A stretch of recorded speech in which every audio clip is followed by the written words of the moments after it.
ప్రియమైన సహోదరి సహోదరులకు ప్రభువు పేరిట వందనాలు. మీకు మీ కుటుంబానికి యేసుక్రీస్తు యొద్ద నుండి దీవెనలు ఆశీర్వాదములు మెండుగా కలుగునుగాక. మీలో కొంతమంది ఎంతో మంచి మనసుతో ఈ భారభరితమైన పరిచర్యను బలపరుస్తున్నారు. అందును బట్టి దేవుడు మిమ్మును మీ కుటుంబాన్ని మీ బిడ్డలను దీవించి పరలోకపు ఆశీర్వాదాలతో పరలోకపు దీవెనలతో నింపునుగాక. Amen, amen, amen. ఈరోజు యేసుక్రీస్తు యొద్ద నుండి మీకు బంగారు మాట, దేవుని వాగ్దానము. మత్తయి సువార్త 6వ అధ్యాయము 26వ వచనము.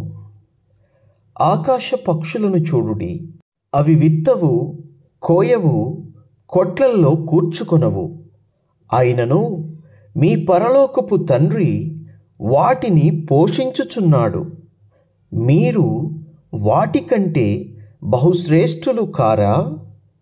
Behold the fowls of the air, for they sow not, neither do they reap, nor gather into barns, yet your heavenly Father feedeth them. Are ye not much better than they? మీరు వాటికంటే శ్రేష్ఠులు కారా? దేవునికి మహిమ కలుగునుగాక. అవును, మనల్ని ప్రభువు ఎంతో శ్రేష్ఠులుగా చూస్తూ ఉన్నాడు. నిజానికి మనం శ్రేష్ఠులం కాకపోవచ్చు, కానీ ప్రభువు మాత్రం మనల్ని శ్రేష్ఠులుగా చూస్తూ ఉన్నారు.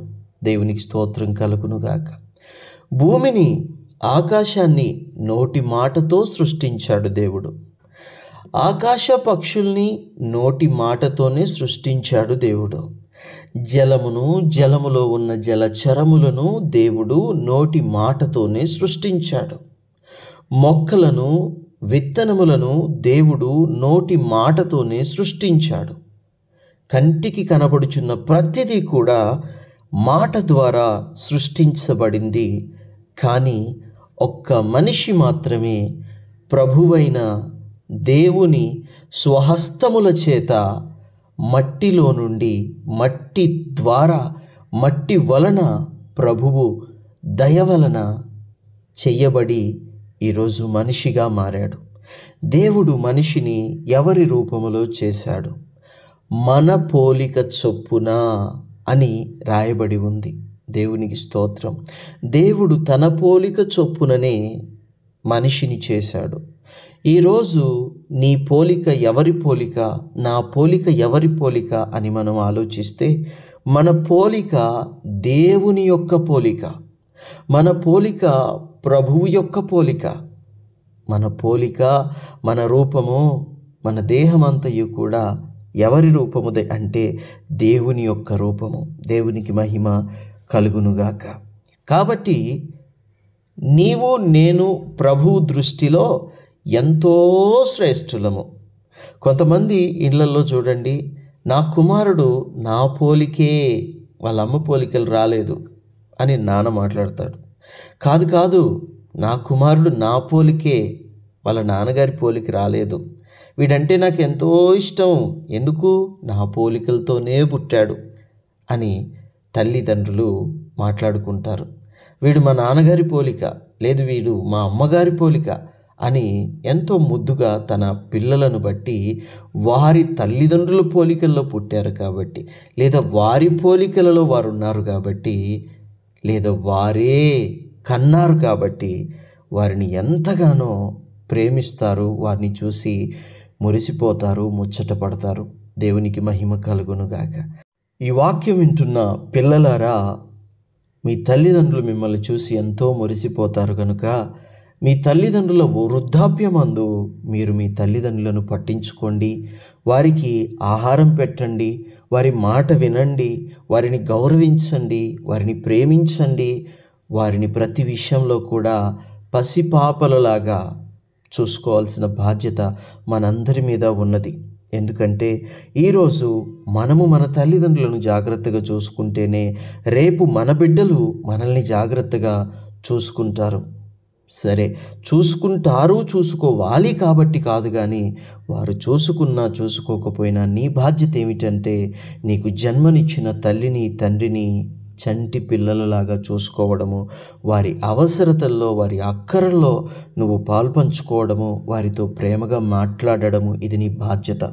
ఎంత ప్రేమగా అంటే చిన్నప్పుడు నీ తల్లిదండ్రులు నీతో ఎంత ప్రేమగా మాట్లాడారు, నిన్ను ఎంతగా లాలించారు, అంతగానే దేవునికి స్తోత్రము కలుగునుగాక. అలాగు నువ్వు ఉండాలని పిల్లలైన మీకు తెలియజేస్తూ ఉన్నాను. అయితే ఇక్కడ మన ప్రభువు ఎంతో గొప్ప ప్రభువు, ఎంతో గొప్ప దేవుడు, ఎంతో కనికరమును కృపయు దయయు కలిగిన గొప్ప దేవుడు.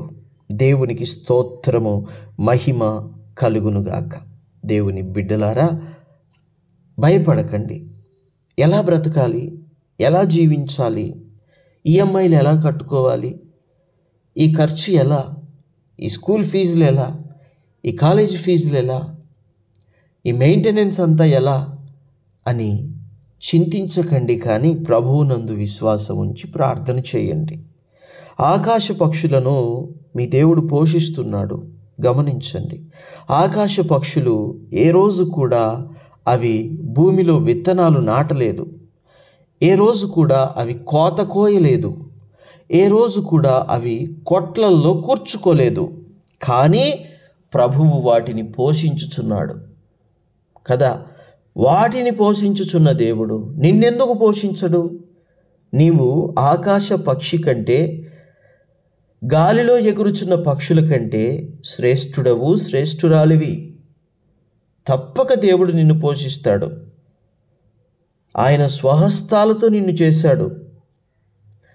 తల్లి తన చంటి పిల్లను మరచునా అన్నాడు దేవుడు.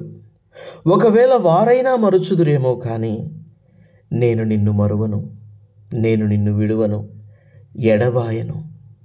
చూడుము, నా అరచేతులలోనే నిన్ను చెక్కుకొని ఉన్నానన్నాడు దేవుడు. అరచేతులలో నీవున్నావు, దేవుని అరచేతులలో నీవున్నావు. నీ ప్రతి అవసరత ఆయన తీరుస్తాడు, ప్రతి అక్కర ఆయన తీరుస్తాడు. నీకు ఆహారం ఆయన తప్పకుండా దయచేస్తాడు. అంతేకాదు, నీకు వస్త్రాలు కూడా తప్పకుండా దయచేస్తాడు. గడ్డిని చూడండి, అడవి గడ్డిని చూడండి.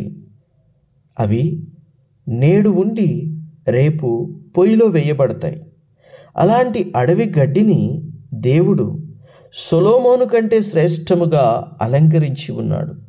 సొలొమోను కూడా అడవి గడ్డి అంత అందంగా అలంకరించబడలేదు. సొలొమోను అంటే ఎవరో తెలుసా? దావీదు మహారాజు కుమారుడు. రాజుగారి కుమారుడు దావీదు తర్వాత రాజయ్యాడు. కానీ ఆ రాజుకు కూడా అంత అలంకరణ లేదు. దేవుడు గడ్డిని అంత అందంగా అలంకరించాడు. దేవునికి మహిమ కలుగునుగాక. నిజానికి సొలొమోను కూడా అంత అందంగా అలంకరించబడవలసినటువంటి వాడు కాదు, కానీ దేవుడు సొలొమోనును అలాగున అలంకరించాడు, గడ్డిని అలాగునే అలంకరించాడు. దేవుడు మనిషిని మరువడు, గడ్డిని మరువడు. నిన్నెలా మరుస్తాడు? నీకు తప్పకుండా వస్త్రాలు ఇస్తాడు, ఆహారం ఇస్తాడు, ఆరోగ్యాన్ని ఇస్తాడు, సంతోషం ఇస్తాడు, సమాధానం ఇస్తాడు. నీకు కావలసిన నివాసం ఇస్తాడు, నీకు కావలసినటువంటి సహాయమంతా ప్రభు చేస్తాడు. కాబట్టి ఇప్పటికే మీలో ఎంతోమంది సమృద్ధితో ఉన్నారు, ఆనందంతో ఉన్నారు, సంతోషంతో ఉన్నారు, ప్రభు కృపను అనుభవిస్తూ ఉన్నారు. దేవునికి మహిమ కలుగునుగాక. ఇదంతా ప్రభుదే. నీ ఆహారం ప్రభువిచ్చిందే, నీ వస్త్రాలు ప్రభువిచ్చినయే, నీ ఆరోగ్యం ప్రభువిచ్చిందే, నీ కుటుంబము నీకు ప్రభువిచ్చిందే, అన్నీ నీకు ప్రభువిస్తే వచ్చినవే. దేవునికి మహిమ కలుగునుగాక. ఇంకా దేవుడు నీకు ఇస్తాడు, ఇంకా నువ్వు ఆశీర్వదించబడతావు, ఇంకా నీవు దీవించబడతావు. దేవుడు నిన్ను ఇంకా ఇంకా దీవించి ఇంకా ఇంకా ఆశీర్వదించునుగాక. ఆమేన్. ప్రార్థన. తండ్రి, మీకు వందనాలు, దేవా స్తోత్రాలు. అవునయ్యా, అడవి గడ్డిని ఎంతగానో అలంకరించిన దేవుడవు, ఆకాశ పక్షులను ఎంతగానో అలంకరించిన దేవుడవు, మీకు వందనాలు, స్తుతులు, స్తోత్రాలు. ప్రభువా, ఈరోజు ఎవరెవరైతే అవసరాలలో, అక్కర్లలో ఉండి తండ్రి కొన్ని విషయాల నిమిత్తం బాధపడుతున్నారో, దిగులు పడుతున్నారో, వారి అవసరత, అక్కర్లు మీరు తీర్చి వారిని పోషించండి. సొలొమోను కంటే బహుశ్రేష్ఠులనుగా ఈరోజు మేమున్నాం. ఎందుకంటే సొలొమోనులో కృపాకాలం లేదు. సొలొమోను కాలంలో ఇప్పుడు కృపాకాలం నడుస్తోంది. ఇట్టి కాలమును మీరు మాకు ఇచ్చినందుకు మీకు కృతజ్ఞతలు తెలియజేస్తున్నాం తండ్రి. మీ కృప మా మీద, మా కుటుంబాల మీద, మా బిడ్డల మీద ఎప్పుడూ ఉండనివ్వమని యేసుక్రీస్తు శ్రేష్టమైన నామములో ప్రార్థించుచున్నాము తండ్రి. Amen, amen, amen.